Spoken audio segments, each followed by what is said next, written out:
அவருக்கு நான் தெலுங்கில் தான் பதில் சொல்லணும்னு ஆசை. நான் இன்னொரு ப்ரெஸ் மீட்டில் பெருசாக வச்சுக்கிறேன், தெலுங்கில் பேசுகிறேன்.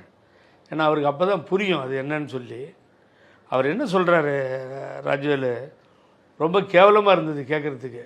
அவ்வளோ ஆடியன்ஸு ரசிகர்களை வச்சுக்கிட்டு வடக்கே இருந்து இங்கே வந்து நமக்காக வேலை பார்க்குறவங்க நார்த் இண்டியன்ஸ் மென்ஷன் பண்ணியிருக்கார், பீகாரின்னு. அவங்கெல்லாம் ஹிந்தி அதெல்லாம் அது அங்கேருந்துலாம் பணம் வருதான். அங்கேருந்து உங்களுக்கு பணம் வருமா? இப்படி இருக்கிற தமிழ் படம் அங்கே டப்பிங் டப்பிங் வந்து எங்கே சொல்கிறாருன்னா டெல்லி ஹிந்தி படம் அதை டப் பண்ணி காசு வாங்குறீங்களேன்றாரு. எந்த கழுதை கேட்டான்? எவன் கேட்குறான்? ஹிந்தி படத்தை டப் பண்ண சொல்லி எந்த நாய் கேட்குதோ அந்த நாய்க்கு பதில் சொல்லி. எங்களுக்கு என்னடா அவசியம்? அதில் எங்களுக்கு என்ன அவசியம்?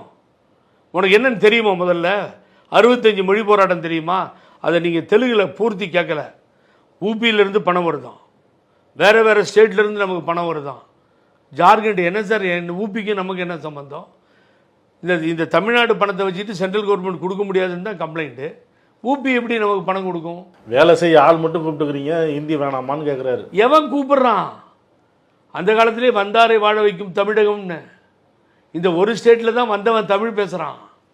ஏன்னா இங்கே இருக்கவங்களுக்கு ஹிந்தி தெரியாது, இவன் அவன்கிட்ட ஹிந்தி பேசுறது இல்லை. அதுதான் ரொம்ப டாப்பு. அவனுக்கு புரியாது. பவன் கல்யாணுக்கு இங்கேருந்து வந்தவன் அழகு தமிழில் பேசுகிறான், லா போட்டு பேசுவான். வந்தவன் லா போட்டு பேசுகிறான் அழகா.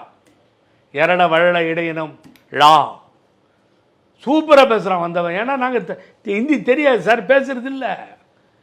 தமிழை 90%. கர்நாடகா போங்க, பூரா ஹிந்தி நாடாக மாறிடுச்சு.